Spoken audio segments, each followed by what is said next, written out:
Assalamu alaikum warahmatullahi wabarakatuh. Respected teachers, dear brothers and sisters, it is a great blessing to be here with you today.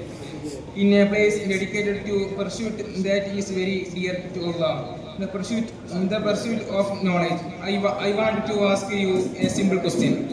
What is the first thing Allah commanded us to do?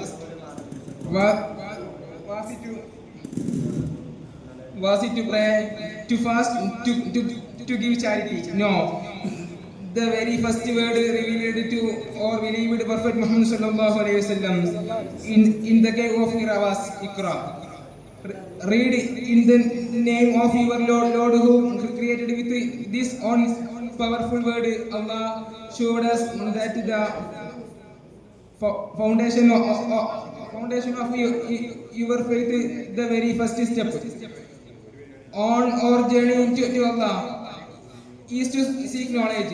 So why is knowledge so important in Islam? First, knowledge is what makes us human. It lifts us up. The Quran tells us that Allah told Adam alayhi salam the name of all things, and then the angels were commanded to bow down to him. It was his knowledge that gave Adam alayhi salam his honor. In the same way, knowledge gives us dignity and purpose. It is the light that saves us from the darkness of ignorance. Second, knowledge is what brings us closer to Allah. Think about it. The more we learn about the vastness of the universe, the complexity of the single cell, or the beauty of the oceans, the more understand the power and wisdom of the one who created it all.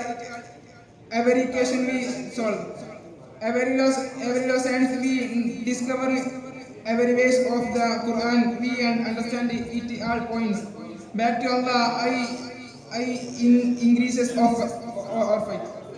The Prophet Muhammad sallallahu alaihi wasallam said seeking knowledge is a duty upon every Muslim. Notice that didn't say it is only for scholars or for men. He said every Muslim, that means all of us, men and women, young and old, it is our duty. Come to my speech. Assalamu alaikum warahmatullahi wabarakatuh.